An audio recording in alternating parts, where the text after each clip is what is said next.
हो गया सर। अल्हम्दुलिल्लाह अल्हम्दुलिल्लाहि नहमदुहु व नस्तईनुहु व नस्तगफिरुहु व नु'मिनु बिही व नतवक्कलु अलैहि व नऊज़ु बिल्लाहि मिन शुरूरि अनफुसिना व मिन सय्यिआति अमालिना मन यहदिहिल्लाहु फला मुज़िल्ल लहु व मन युज़लिल्हु फला हादिय लहु व नशहदु अल्ला इलाहा इल्लल्लाहु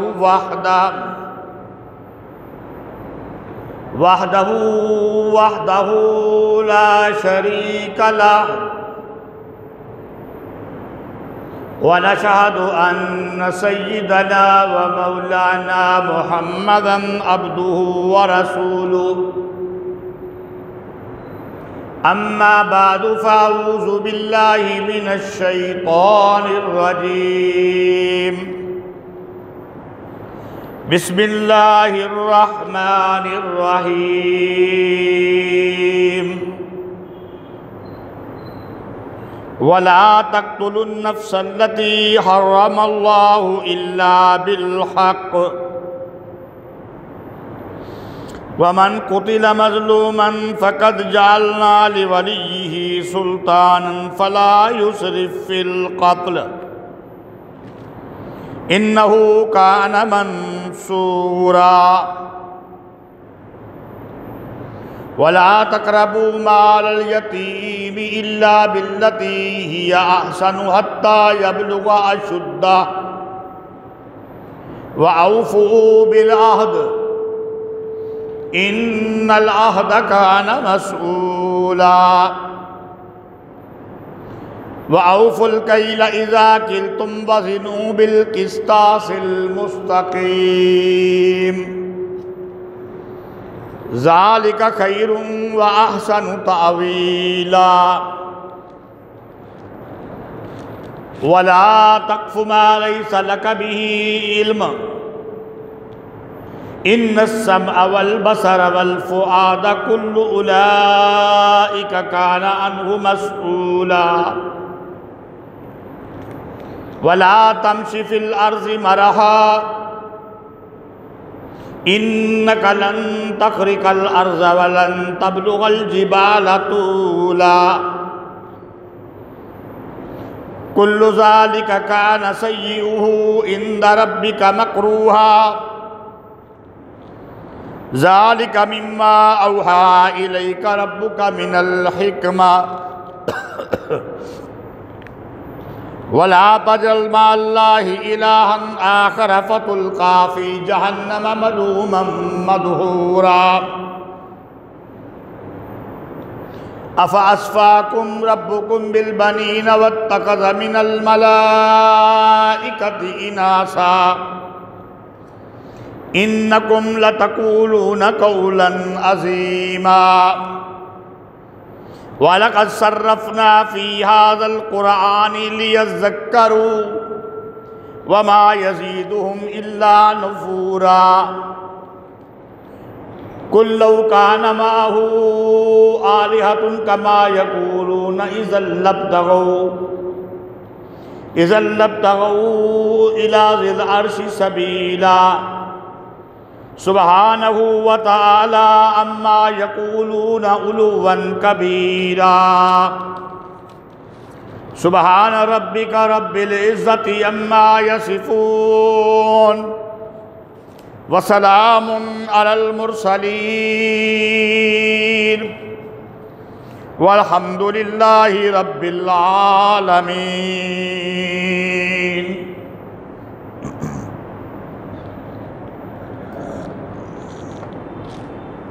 काबिले सब एहतराम मुअज़्ज़ज़ सामईन कराम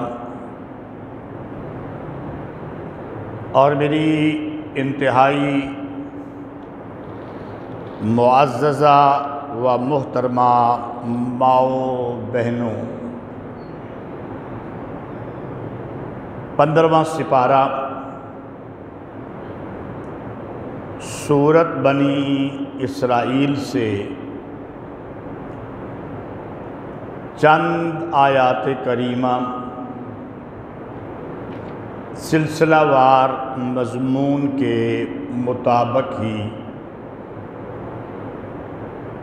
तिलावत करने की सआदत हासिल हुई है। अल्लाह रब्बुल इज़्ज़त से दुआ है, इल्तजा है कि अल्लाह ताला मुझे सही सही बयान करने की तौफीक अता फ़रमाए। थोड़ी सी आवाज़ कम कर दें। मेरे कुछ कहने और आपके सुनने के बाद अल्लाह रब्बुल इज़्ज़त मुझे और आप हम सब को इस पर अमल करने की भी तौफीक अता फ़रमाए। फिर बारगाहे रब्बे ज़ुल जलाल में ये भी दुआ है, इल्तजा है कि अल्लाह रब्बुल इज़्ज़त हमारे किए हुए नाक़स से अमल को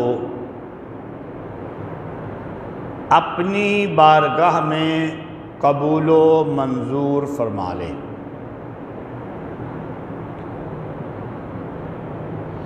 मुअज़्ज़ज़ सामीन कराम, जिस तरह के गुज़श्ता जुमातुल मुबारक भी इंसान के लिए दुनिया के अंदर किस तरह मुआमलात करने हैं, क्या नेकी है, क्या बुराई है, किन किन बातों से बचना है, ख़ास तौर पे इसका ज़िक्र शुरू है।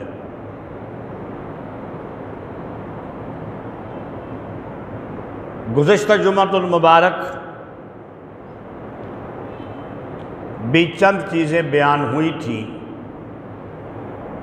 जिनमें सबसे आखिर पर यह बयान हुआ था कि ज़िना के करीब भी ना जाओ, ये बेहयाई और बुरा है रास्ता। इसके बाद एक अगला हुक्म फरमाया जा रहा है, वला तक़्तुलुन नफ़्सल्लती हर्रमल्लाहु इल्ला बिलहक़,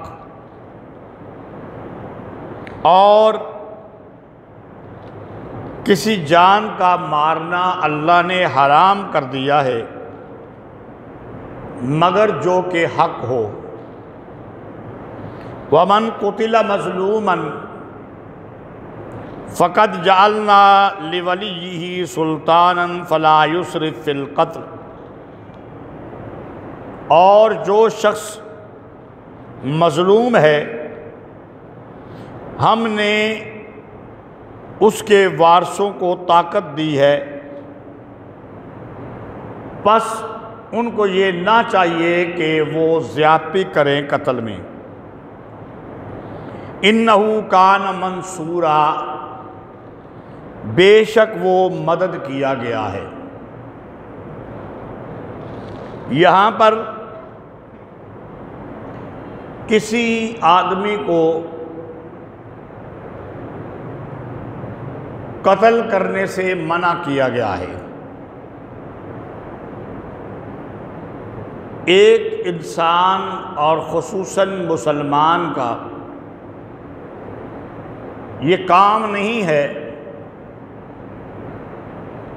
कि वो किसी को कत्ल करे।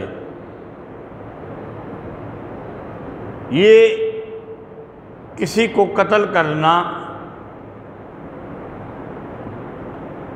कबीरा गुनाहों में से है। किसी की जान लेना ये बहुत बड़ा गुनाह है। पिछले जुमे ये बात बयान हो चुकी है कि अपने बच्चों को मुफलिसी के डर से ना मारो, बच्चों को भी कत्ल ना करो। और अब ये बयान हो रहा है कि किसी को भी कत्ल ना करो। किसी की जान लेना, किसी को कत्ल करना नाहक, ये नाजायज है, हराम है, कबीरा गुनाह है। लेकिन आगे कुरान मजीद ने कहा है कि जो हक हो, ना हक किसी को कत्ल नहीं करना, हक हो कत्ल करने का तो वो कत्ल किया जा सकता है।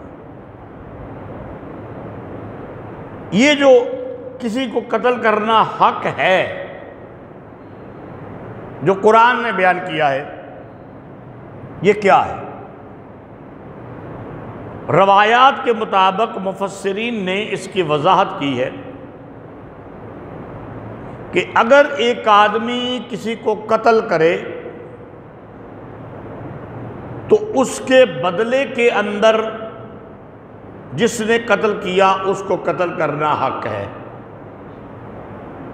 नंबर 2, एक शादीशुदा आदमी जिना करे, उसे संगसार करना, कत्ल करना, ये हक है। नंबर 3, एक आदमी मुसलमान हो पहले, फिर वो कुफर पे आ जाए और मुर्तद हो जाए, उसको जो कत्ल करना है वो भी हक है। गोया के 3 किस्म के बंदों को मारना जायज है। कातिल को मारना, शादीशुदा जानी को मारना और मुर्तद को मारना। लेकिन फुकहा ने आगे इसकी वजाहत की है, इसकी तस्रीह की है कि ये कातिल से बदला लेना, शादीशुदा आदमी जिना करे या जो मुर्तद हो जाए, इसको भी बंदा खुद नहीं मार सकता। यार इसकी आवाज़ कम कर दो थोड़ी सी, मेरे कानों में लगे। बंदा खुद नहीं मार सकता। अदालत में जाएंगे, अदालत के अंदर गवाह पेश होंगे, अदालत फैसला करेगी, अदालत के फैसले के मुताबिक बदला लिया जाएगा। क्योंकि अगर आम छोड़ दिया जाए फिर तो जमीन के अंदर फसाद शुरू हो जाए। कोई बंदा किसी को कत्ल कर दे और कह दे कि इसने हमारे खानदान का कोई बंदा कत्ल किया हुआ था, झूठ बोल दे। कोई बंदा किसी को कत्ल कर दे तो कहे मैंने इसको जिना करते हुए देखा है। कुरान मजीद में दूसरे मकाम पर वजाहत मौजूद है कि 4 गवाह मौजूद होने चाहिए जो जिना करते हुए देखे, तब सजा मिलेगी उसको, वरना नहीं मिलेगी। कोई आदमी किसी को कत्ल कर दे और कहे कि ये मुर्तद हो गया था, इसने मेरे सामने कलमा कुफर पढ़ा था, पता नहीं उसने उसके सामने पढ़ा है कि नहीं, जाती दुश्मनी की वजह से कत्ल कर दे, मामला अदालत के अंदर जाएगा, अदालत फैसला करेगी। अगर किसी का कत्ल हुआ है वो भी अदालत के अंदर जाएगा, गवाह पेश करेगा, काजी, जज, अदालत उसके बारे में फैसला करेगी। और जब अदालत फैसला कर देगी और इसको इंसाफ मिल जाएगा, बुखारी शरीफ और मुस्लिम के अंदर भी ये बात मौजूद है कि जो मुसलमान अल्लाह ताला के वाहद होने की और मोहम्मद सल्लल्लाहु अलैहि वसल्लम के रसूल होने की शहादत देता हो, उसका कत्ल 3 बातों में से एक के सिवा हलाल नहीं। और वो 3 बातें यही है जो मैंने बयान कर दी। इन 3 बातों में से कोई एक करे, वो मुसलमान जो अल्लाह के वाहिद होने की और मुहम्मदुर रसूलुल्लाह सल्लल्लाहु अलैहि वसल्लम के नबी और रसूल होने की गवाही देता है, उसका कत्ल करना हराम है, नाजायज है। एक रवायत के अंदर आता है, अल्लाह के नजदीक एक मोमन के कत्ल से ज्यादा आसान है सारी दुनिया का फना हो जाना। सारी दुनिया का फना हो जाना एक मोमन के कत्ल से ज्यादा आसान है। तो ये कोई छोटी सी बात नहीं है। अब मजीद आगे कुरान ने एक वजाहत की है, फरमाया कि अब कातिल जो है, जिसने कत्ल किया है, जो मकतूल है, उसके वारसों को हमने उस पर जोर दिया, ताकत दी कि वो उसका बदला ले लें। लेकिन बदला लेने के अंदर कुरान ने कहा फला युस्रिफ फिल कत्ल, ज्यादती न करें, बदला लेने के अंदर ज्यादती न करें। फुकहा ने, उलमाए कराम ने इसकी तस्रीह की है, वजाहत की है कि अगर एक आदमी को किसी ने कत्ल किया, अब जो आदमी कत्ल हुआ, मकतूल के जो वारिस हैं उन्होंने पर्चा कटवाया थाने में और उनको पता था कि कत्ल करने वाला फलां है। अब उन्होंने उसका नाम भी लिखवा दिया, उसके बाप का नाम भी लिखवा दिया, उसके भाई का नाम भी लिखवा दिया, उसके बेटे का नाम भी लिखवा दिया। ये ज़्यादती है, ये कोई इंसाफ नहीं है। जिसने कत्ल किया उसके खिलाफ पर्चा कटवाओ, उसके खिलाफ अदालत के अंदर जाओ। ये नहीं कि उसके बहन भाइयों को शामिल कर दो साथ, उसके माँ बाप को शामिल कर दो, उसकी औलाद को शामिल कर दो, उसके रिश्तेदारों को, बरादरी को शामिल कर दो कि भाई इन्होंने हमारा बंदा मारा है, हम तो इनका पूरा खानदान मारेंगे, तब हमारी तसल्ली होगी। जुर्म कोई और करे और सजा किसी और को मिले, ऐसे नहीं हो सकता। जो जुर्म करेगा सजा भी उसी को मिलेगी। तो फरमाया कि जो आदमी किसी को नाहक कत्ल करे, वारसों को मकतूल के जोर मिलता है उसका बदला लेने के लिए, फला युस्रिफ फिल कत्ल, वो कत्ल के अंदर ज्यादती न करें। एक और बात भी बाज़ ने लिखी है कि कत्ल के बदले में कत्ल करें, ये नहीं कि उसके नाक काटें, आंखें काट दें, कान काट दें और कत्ल भी करें, नहीं। इन्नहु कान मंसूरा, बेशक जिसके साथ ज्यादती की गई है उसको अल्लाह की तरफ से मदद मिलती है। वला तक़रबू माल यतीमी इल्ला बिल्लती ही अहसनु हत्ता यबलुगा अशुद्दह। अब अगला हुक्म आ गया, ना करीब जाओ यतीम के माल के, मगर जो अच्छे तरीके से हो, यहां तक कि वो अपनी बलूगत को पहुंच जाए। यतीम के माल के करीब ना जाओ। किसी का भाई फौत हो गया, उसके बच्चे यतीम हो गए, उनके पास लाखों करोड़ों रुपया है, वो बच्चे छोटे हैं,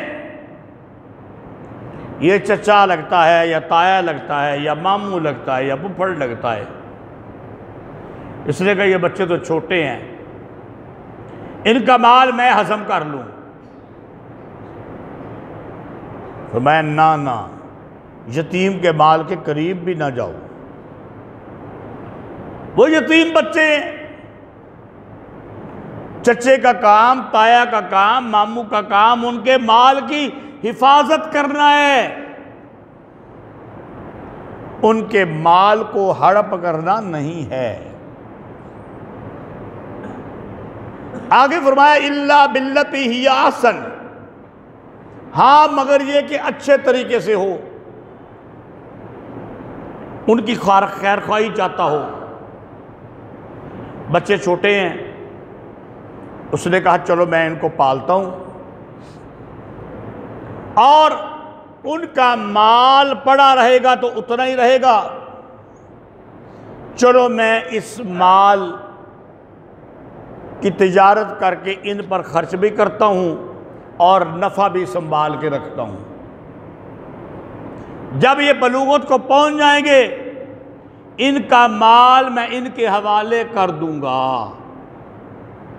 यह है ahsan तरीका, यह है अच्छा तरीका। और मुफस्सिरीन ने यह भी लिखा है कि अगर किसी का भाई फोत हो गया, मसलन उसके बच्चे यतीम हो गए, अब इसने उसके बच्चे पालने हैं, जिसने पालने हैं वो चचा या ताया या मामू, वो खुद भी फकीर और मोहताज है बेचारा। अब वो यतीमों को जो माल है, उनके माल से उनको खिलाए और उनको पालता भी है, उनको स्कूल भी लेके जाता है, मदरसे भी लेके जाता है, कपड़े भी लेके जाता है, उसकी बीवी जो है वो उनकी खिदमत भी करती है, ठीक है, खाना भी पका के देती है। तो चलो फिर ये चूँकि उनकी खिदमत कर रहा है, खुद चूँकि मोहताज है, खुद इसके पास इतना पैसा नहीं है, तो चलो उनके खाने में से कुछ थोड़ा बहुत खा लिया तो इसमें कोई हर्ज वाली बात नहीं, क्योंकि खिदमत भी तो कर रहा है ना, लेकिन नीयत दुरुस्त हो। ये नहीं कि सारा माल हजम करने की नीयत हो, ये है कि खुद मजबूर है, उनकी खिदमत कर रहा है, उसके बदले के अंदर अगर इसके बच्चे भी खा लेते हैं, ये खा लेता है, तो फिर कोई हर्ज वाली बात नहीं है। लेकिन जब वो जवानी को पहुंच जाए, जब वो बालग हो जाएं, तो फिर उस वक़्त जो है ना उनका माल उनके हवाले कर देना चाहिए। आगे फरमाया व औफू बिल आहद इन्नल आहद काना मसऊला, और वादा पूरा किया करो, बेशक वादे के बारे में सवाल किया जाएगा। वादे से मुराद वो वादे भी हैं जो हमने अल्लाह के साथ किए। जब अल्लाह ताला ने इन सारे इंसानों को पैदा होने से पहले मैदान अरफात में चूंटियों की सूरत में जमा किया और कहा क्या मैं तुम्हारा रब नहीं हूं, तो सब ने कहा जी। ये भी वादा है, और सबसे बड़ा वादा ये है, इस पर भी कायम रहना है कि अल्लाह को वहदहू ला शरीक समझना है। अल्लाह के सिवा किसी की इबादत नहीं करनी, अल्लाह के सिवा किसी की बंदगी नहीं करनी। ये तुमने अपने अल्लाह से वादा किया हुआ है। जो अल्लाह के साथ वादा है वो भी पूरा करो, और अगर किसी आदमी ने किसी आदमी के साथ वादा किया है उस वादे को भी पूरा करो।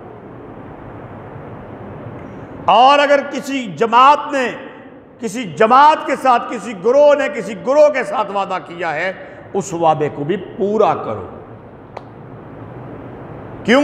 फरमाया इन्नल आहदा काना मसऊला, वादा बहुत बड़ी चीज है। बंदे ने जब वादा करना हो ना किसी के साथ, तो पहले सोच समझ ले कि मैं अपने वादे पर वफा कर सकूंगा, मैं अपने वादे को पूरा कर सकूंगा। अगर तो वो अपने वादे को पूरा कर सकता है तो वादा करे, अगर वादे को पूरा नहीं कर सकता तो वादा न करे, क्योंकि वादा करके उसकी खिलाफ वर्जी करना ये अच्छी बात नहीं है और ये भी गुनाह के अंदर दाखिल हो जाएगा। इसलिए वादा करना है तो सोच समझ कर वादा करो, सोच समझ के। अगर पूरा कर सकते हो तो वादा करो, अगर नहीं कर सकते तो वादा ना करो, क्योंकि वादे के बारे में सवाल किया जाएगा। वअऊफुल कैला इज़ा किल्तुम वज़िनु बिल किस्तासिल मुस्तकीम, और जब नापने लगो किसी चीज को पैमाने के साथ या उसका वजन करने लगो तो तराजू को सीधा रखो। ज़ालिका खैरुम व अहसनु तावीला, ये बेहतर है और अच्छा है इसका अंजाम। नाप तोल के अंदर कमी नहीं करनी चाहिए, नाप तोल के अंदर कमी, बात चीज़ें जो है ना वो नाप के बेची जाती हैं और बात चीज़ें जो है ना वो तोल के बेची जाती हैं। हज़रत अब्दुल्लाह इब्न अब्बास रज़ी अल्लाह ताला अन्हु ने फरमाया, ए ताजरो, तुम्हें इन दो चीज़ों को सौंप दिया गया है जिनकी वजह से तुमसे पहले लोग बर्बाद हुए, और वो है नाप और तोल। वो पहले बर्बाद होने वाले कौन थे? वो हज़रत शुएब अलैहिस्सलाम की कौम अहले मदियन वाले थे। ये नाप तोल के अंदर कमी करते थे। पुराने ज़माने के अंदर जो आज की सहूलतें हैं वो सहूलतें तो नहीं थी। आजकल तो कंप्यूटराइज्ड जो है ना वो क्या कहते हैं, तराजू आ चुके हैं। उस वक्त तो बड़े बड़े तराजू होते थे और उनमें रखने वाले, जिसको पंजाबी में वट्टा कहते हैं, बाट, वो भी बड़े बड़े होते थे और काफले सामान ऊंटों पे लाद के, घोड़ों पे लाद के जाया करते थे। अब उन लोगों का एक मुल्क से दूसरे मुल्क जाना बड़ी मुशक्कत के साथ होता था। एक सामान हो और फिर इतने इतने बड़े तराजू भी साथ लेके जाएं और तोलने वाले और नापने वाले पैमाने भी बड़े बड़े थे, वो भी लेके जाएं, ये भी मुशक्कत थी। लेकिन चूंकि सबको एक दूसरे पर एतमाद था, इसलिए वो अपने तराजू साथ लेके नहीं जाया करते थे। तो ये जो मदयन के लोग थे ना, जब इनके पास कोई काफिला आता तिजारत का माल लेके, तो ये नाप और तौल में कमी करते थे। इन्होंने अपने तराजू और उनके रखने वाले वट्टे, बाट, या वो जो गज वगैरह कपड़ा नापने के लिए होता है, या प्याले होते थे उस वक्त बड़े बड़े, जिनमें चीज को नाप के दिया जाता था, उसके अंदर फर्क किया हुआ था और अपने मुलाजमों को समझाया हुआ था ताजर साहब ने, दुकानदार साहब ने, कि जब कोई खरीदने के लिए आए, हम चीज को बेचें, तो वो बाट लेकर आना जिनका वजन कम हो, जिनका वजन। और जब कोई हमें बेचने के लिए आए, हमने कोई चीज खरीदनी हो, तो वो लेकर आना जिसका वजन ज्यादा हो। हजरत शुएब अलैहिस्सलाम को इनकी तरफ मबूस किया गया। हज़रत शुएब अलैहिस्सलातु वस्सलाम ने इनको समझाया। पहले अल्लाह की तौहीद की दावत दी, अल्लाह वहदहू ला शरीक है, उसका कोई शरीक नहीं, उसके सिवा किसी की बंदगी नहीं करनी। और उसके बाद इनको समझाया ये नाप और तोल के अंदर कमी ना करो, पूरा तोल के दो, पूरा नाप के दो। ये नाप और तोल में कमी करना हराम है, हराम ना खाओ, हलाल खाओ। नाप तोल में कमी किए बगैर तिजारत करो, फिर जो नफ़ा अल्लाह की तरफ से तुम्हें मिले वो तुम्हारे लिए हलाल और जायज़ है। नाप तोल में कमी किए बगैर अगर नाप तोल में कमी करोगे तो फिर तुम्हारा नफ़ा नाजायज़ और हराम होगा। लेकिन हज़रत शुएब अलैहिस्सलाम इनको तबलीग करते रहे, समझाते रहे, ये मानने के लिए तैयार न हुए। जब ये मानने के लिए तैयार न हुए, अल्लाह ताला ने हज़रत शुएब अलैहिस्सलाम को हुक्म भेजा कि आप इस बस्ती को छोड़ दो, इन पर अजाब आएगा।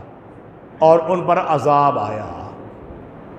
यही वो बात है जो हज़रत अब्दुल्लाह इब्न अब्बास रज़ी अल्लाह ताला अन्हु ने की है कि ए पाजरो, तुम्हें उन चीज़ों को सौंप दिया गया है जिसकी वजह से पहले लोग बर्बाद हो गए थे। तो ताजर जो है मेहनत करता है, लेकिन मेहनत करके हलाल खाए। हम सबको दुआ करनी चाहिए अल्लाह ताला हमें हलाल खाने की तौफीक अता फरमाए, अल्लाह ताला हमें हराम से बचने की तौफीक अता फरमाए। और फिर हलाल के अंदर बरकत होती है और हराम के अंदर बेबरकती होती है। और मुशाहिदे के अंदर ये चीज़ आई है कि बाज़ औक़ात बंदा हराम से बड़ा पैसा कमा लेता है, लेकर फिर दुनिया के अंदर ही वो सारे का सारा ज़ाया हो जाता है। ये मुशाहिदे के अंदर भी चीज़ आई है, क्योंकि हराम के अंदर बेबरकती है। खा वो किसी किस्म के अंदर हो, रिश्वत का माल हो, चोरी का माल हो, सूद का माल हो, तिजारत के अंदर झूठ बोल के, नाप तोल में कमी करके। हाँ जी, बाज़ औक़ात अल्लाह माफ़ फरमाए हमें, दुकानदार अपने ग्राहक को कहता है अल्लाह की कसमें ये मैनू चीज़ पई है इन्हें दी है, 150 तो मैनू घर पैंदी है, मैं तुझसे 170 मांग रहा हूँ। वो पता नहीं उसको घर में 100 रुपये की पड़ती हो, और फिर अल्लाह की कसम भी उठा देते हैं। उस ग्राहक ने यह समझा कि इसने 20 रुपये नफ़ा लिया, कोई बात नहीं, इसने 70 रुपये ले लिया, ये हराम है। झूठ बोल के सौदा बेचना भी हराम है। ईमानदारी इख्तियार करो, ईमानदारी के साथ कारोबार करो, ईमानदारी के साथ तिजारत करो। और सूद पे कर्जा लेना ये भी हराम है। अपने आप को बर्बाद कर लोगे अगर सूद पे कर्जा लेकर तिजारत करोगे। जितना तुम्हारे पास है वो अपने कारोबार में लगाओ, अल्लाह से मांगो। वल्लाहु खैरुर राज़िकीन, अल्लाह ताला बेहतर रिज़्क़ देने वाला है। अल्लाह से मांगो, नमाजें पढ़ो, अल्लाह की इबादत करो, अल्लाह ताला माल के अंदर बरकत डाल देगा। और ये भी मुशाहिदे की बात है कि बड़े बड़े फ़कीर लोग, रेहड़ियाँ लगाने वाले लोग बाज़ार के अंदर, फिर उनकी दुकानें बन गई, फिर एक नहीं कई दुकानें बन गई। उनके अंदर ईमान मौजूद था और वो हलाल खाते थे। नबी करीम सल्लल्लाहु अलैहि वसल्लम ने फरमाया है, एक रवायत है कि जो शख्स किसी हराम पर कुदरत रखते हुए उसको छोड़ दे, अल्लाह ताला उससे बेहतर अता फरमा देगा। जो शख्स हराम पर कुदरत रखते हुए उसे छोड़ दे, वो इस बात पर कादर है कि वो उस हराम को हासिल कर ले, हराम का पैसा, लेकिन इसके बावजूद इसने उस हराम को नहीं लिया। फरमाया अल्लाह उसको उससे बेहतर चीज अता फरमा देगा। वला तक़फ़ु मा लैसा लका बिही इल्म। आइए फिर आगे एक और हुक्म आ गया, ना पीछे पड़ उस बात के जिसका तुझे इल्म नहीं है। इन्न समा वल बसर वल फुआदा कुल्लु उलाइका काना अन्हु मसऊला। बेशक कान, आंख और दिल सबके बारे में सवाल किया जाएगा। ये जो कहा गया है कि ना पीछे पड़ उस बात के जिसका तुझे इल्म नहीं है, जिसका तुझे इल्म नहीं है, इसका मतलब क्या है? बगैर तहकीक के किसी की बात सुनकर किसी पर इल्जाम लगा देना, बगैर तहकीक के। किसी ने कहा जी फलां बंदा ऐसा है, फलां बंदे ने चोरी की है, अब ये बाजार में कहता फिरता फलां ने चोरी की, फलां ने चोरी की। इसके पास कोई गवाह नहीं है, कोई तहकीक नहीं है। एक रवायत के अंदर आता है, आपसे फरमाया कि बंदे के लिए, बंदे के झूठा होने के लिए इतना ही काफी है कि सुनी सुनाई बात लोगों तक बयान कर दे। बंदे के झूठा होने के लिए इतना ही काफी है कि सुनी सुनाई बात लोगों तक, किसी को बदनाम करना, किसी के खिलाफ गलत प्रोपेगेंडा करना। और फिर भला क्या है, बाज लोग क्या कहते हैं कि तेरे बारे में लोग ऐसा कहते हैं। क्या खुद रहा होता है, तेरे बारे में लोग ऐसा कहते हैं। अबू दाऊद की हदीस के अंदर, अबू दाऊद के अंदर हदीस मौजूद है कि इंसान का ये तकिया कलाम बहुत ही बुरा है कि लोग ख्याल करते हैं। लोग नहीं ख्याल करते, तू ख्याल करता है, अपने आप को बचाता है, उस पे इल्जाम देता है, गलत प्रोपेगंडे करता है और गलत प्रोपेगंडे करके कहता है, बोतान लगा के, झूठ मूठ, झूठे ख्वाब अपनी तरफ से गढ़ लेना बात को, किसी के खिलाफ प्रोपेगंडा करना बहुत बड़ा गुनाह है, बोतान लगाना बहुत बड़ा गुनाह है। एक हदीस के अंदर आता है कि जो को खुद ख्वाब गढ़ लेना, क़यामत के दिन उसे ये तकलीफ दी जाएगी कि दो जौ होते हैं, जौ का दाना होता है, उनके दरमियान गिरा लगाए और ये उससे हो नहीं सकेगा। फरमाया किसी पर इल्जाम न लगा, बेशक कान, आंख, दिल सब के बारे में सवाल किया जाएगा। अगला हुक्म आया, वला तमशि फिल अर्ज़ि मरहा इन्नका लन तखरिकल अर्ज़ वलन तबलुगल जिबाल तूला। जमीन में अकड़ के न चल, बेशक तू जमीन को फाड़ नहीं सकता और लंबा हो के पहाड़ों को पहुंच भी नहीं सकता। जमीन के अंदर अकड़ के नहीं चलना चाहिए, तकब्बर नहीं होना चाहिए, आजिज़ी होनी चाहिए। अल्लाह को आजिज़ी पसंद है, तकब्बर पसंद। शैतान ने तकब्बर किया था, यह तकब्बर शैतान का काम है। शैतान ने तकब्बर किया था, रांदा दरगाह हुआ, मरदूद हो गया, उसके ऊपर लानत हुई। एक हदीस के अंदर आता है कि एक आदमी अपनी चादर, जिसको शलवार कहते हैं या तहबंद कहते हैं, वो लटकाए हुए, ये जो है ना, ये हम शलवारें जो है अपनी ये टखनों से नीचे कर लेते हैं। एक आदमी अपनी शलवार नीचे के हुए अकड़ते हुए चला जा रहा था, अल्लाह ताला ने उसे जमीन के अंदर दलसा दिया। और फिर कारून का वाकया तो कुरान मजीद के अंदर आया है ना, कि वो कारून अपने घर से निकला ना बड़े तकब्बर के साथ, और मुफस्सिरीन ने लिखा है उसके खजाने के जो गोदाम थे, उन गोदामों के तालों की चाबियां कई ऊंटों पर लादी जाती थी। चाबियां सिर्फ।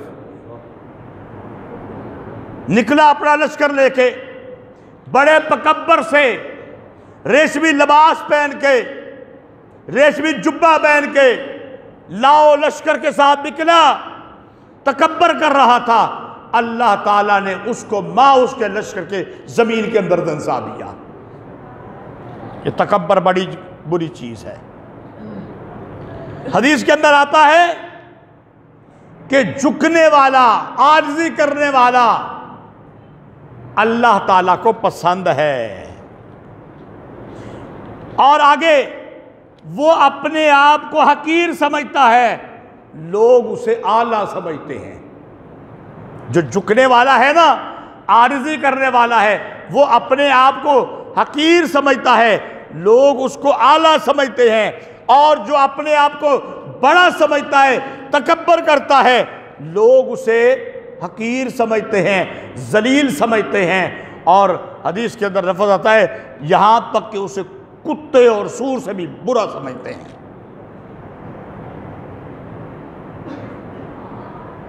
ये तकब्बर अल्लाह ताला को पसंद नहीं है, आजिज़ी अल्लाह को पसंद है। इब्ने अहम के बारे में आया है कि वो मंसूर के दरबार में जा रहा था, रेशमी जुब्बा पहना हुआ और शलवार टखनों से नीचे किए हुए। हजरत हसन रहमतुल्लाह अलैह, ये हजरत हसन रज़ी अल्लाह ताला अन्हु नहीं है, नबी के नवासे नहीं है, ये एक ताबी है, हजरत हसन रहमतुल्लाह अलैह। उन्होंने देखा ना तो कहा नक चढ़ा, तकब्बर कर रहा है, अल्लाह ताला की नेमतों का शुक्र को बुला चुका है, इसकी चाल चलन के अंदर तकब्बर है, ये शैतान की लानत का मारा हुआ है। जब इब्ने अहम ने यह सुना तो आया हजरत हसन के पास, माफ़ी मांगने लगा। हजरत हसन रहमतुल्लाह अलैह ने कहा, मुझसे माफ़ी न मांग, अल्लाह के सामने तौबा कर। अल्लाह ने फरमाया नहीं, वला तमशि फिल अर्ज़ि मरहा इन्नका लन तखरिकल अर्ज़ वलन तबलुगल जिबाल तूला। फरमाया ज़ालिका मिम्मा औहा इलैका रब्बुका मिनल हिकमते, ये वो चीज़ें हैं जो हम वही करते हैं तेरे रब की तेरी तरफ हिकमत के साथ। ये सारी चीज़ें देखिए, जब बात को शुरू किया था ना, बात को समझना, मामलात को, वालदैन की फर्मा बरदारी से बात शुरू हुई थी, फिर आगे यतीम के माल की बात आई, कत्ल की आई, जिना की आई, सारा आपने सुन लिया। अपनी औलाद को कत्ल ना करो, ये सारे अहकाम शुरू करने से पहले भी फरमाया था, वक़ज़ा रब्बुका अल्ला ताबुदू इल्ला इय्याह, अल्लाह ने हुक्म दिया है कि उसके सिवा किसी की बंदगी। अब अहकामात जो हैं उनको ख़त्म करते हुए क्या फरमाया, वला तजअल मअल्लाहि इलाहन आखर। अहकामात के बयान करने से पहले भी अल्लाह की तौहीद, अहकामात के बयान करने के बाद भी कहाँ जाएं जमीयत इशाअत और तौहीद और सुन्नत वाले, कहते हैं जी इनको तो तौहीद का दौरा पड़ा हुआ है। जब अल्लाह के कुरान करता ही तौहीद ज़्यादा बयान है।